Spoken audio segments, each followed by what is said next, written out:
झगड़े होते हैं, एक दूसरे का दोष मत दो, झगड़े नहीं होंगे। कहते हैं ना कि भाई तुम खराब हो, चाहे उसको कहते ना तुम सही गलत हो, एक दूसरे की खराबी मत दो।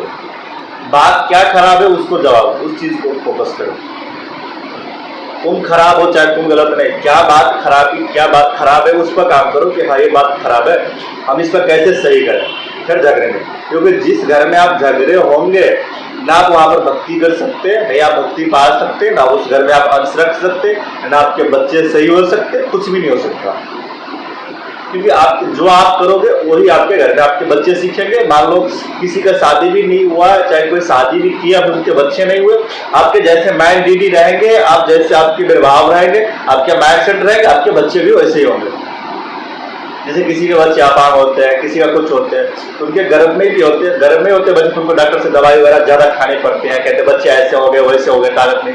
वैसे अपने सबसे पहले अपने आप को नॉर्मल करो, ये सबसे बड़ी बात है। मान लो अपने जीवन जी लिए, लेकिन उनके से बच्चे का जीवन तो देख लो, नहीं तो उनके जीवन खराब हो जाएंगे आपके साथ साथ। अब फिर भी आप अपने स्वार्थ में पड़े हो तो फिर भी तो गए काम से, ना भगवान मिले, ना भगवान को पा सके, ना अपने बच्चे को सही कर सके, फिर फायदा ही कुछ नहीं होगा।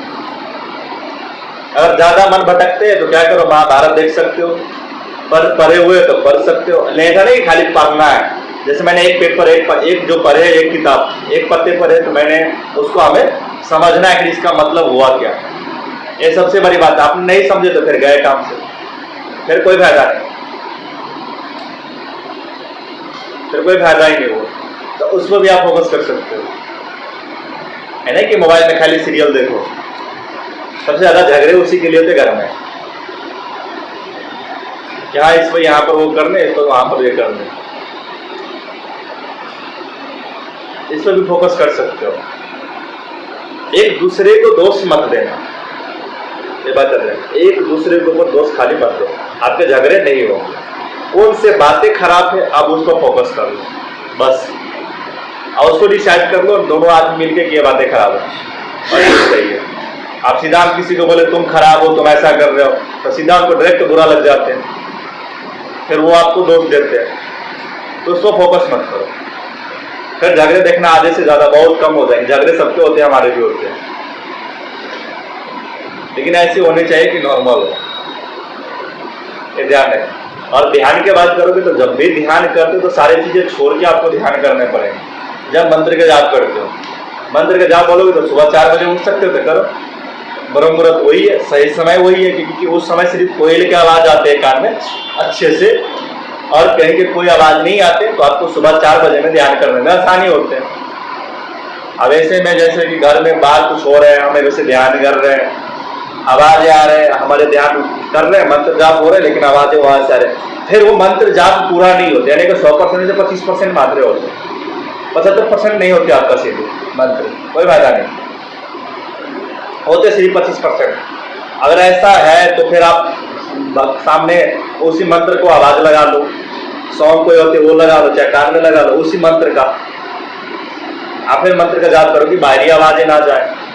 जैसे मैं कितना भी भीड़ में कहीं पर मैं ध्यान करूँ 30 सेकंड में मैं ध्यान में चला जाता हूँ, सिर्फ 30 सेकंड लगते हैं मेरे को। आप मंदिर में भी देख होंगे, मैं सीधा चला जाता हूँ, मेरे आसपास कोई पता चाहे सामने कुछ भी हो जाए मेरे को था नहीं लगे, उसे ध्यान कहते हैं। कि अब जब ध्यान पर जैसे मेरे साथ बात ऑटोमेटिक आंख बंद हो रहे हैं, ऑटोमेटिक बंद हो, उसी को ध्यान कहते हैं। हम जैसे ना आए बैठे हैं, हमें पूरा पता है कि हम ध्यान मंत्र जाप कर रहे हैं, गिन रहे हैं ये सब, तो आप मान लो कि एक लिखा जो सीख रहे हो, अभी तक आप सीख ही रहे हो, अभी आप उसमें नहीं गए। अब जैसे आपने थोड़ी देर में 2 से 4 मिनट हुए, आपने नाम लिया, तो 1 से 2 माला हुए, आपके आंख बंद होने लगे, पूरा सर भारी हो गए, आप उतना के हाथ के समाज और ध्यान लगना शुरू हो गया, इसी को ध्यान कहते हैं।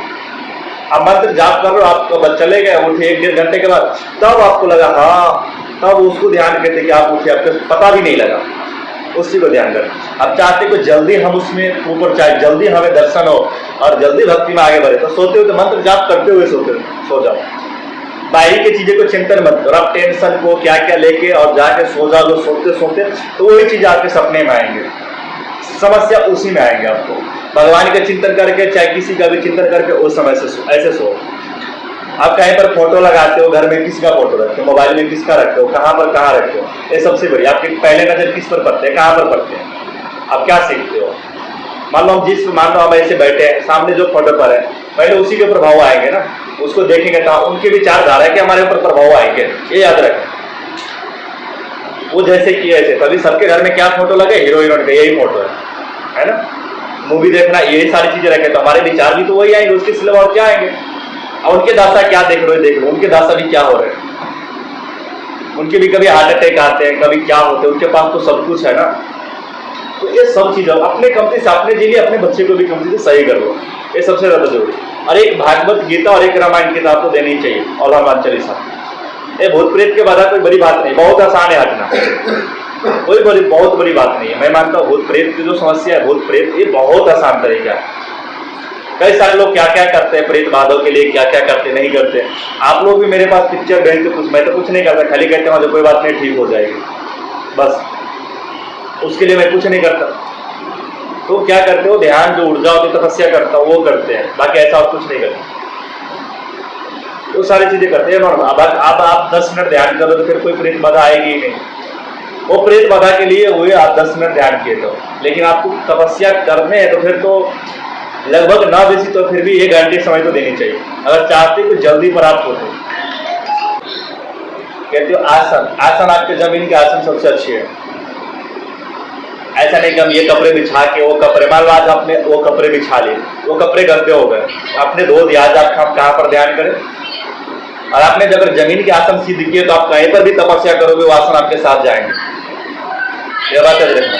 मैं कभी कुछ बिछा के ध्यान नहीं करता, ये लोग भी कभी कभी जाते होंगे आरती के समय तक, वैसे ऐसे कर जहाँ पर बैठता हूँ बस बैठ गए।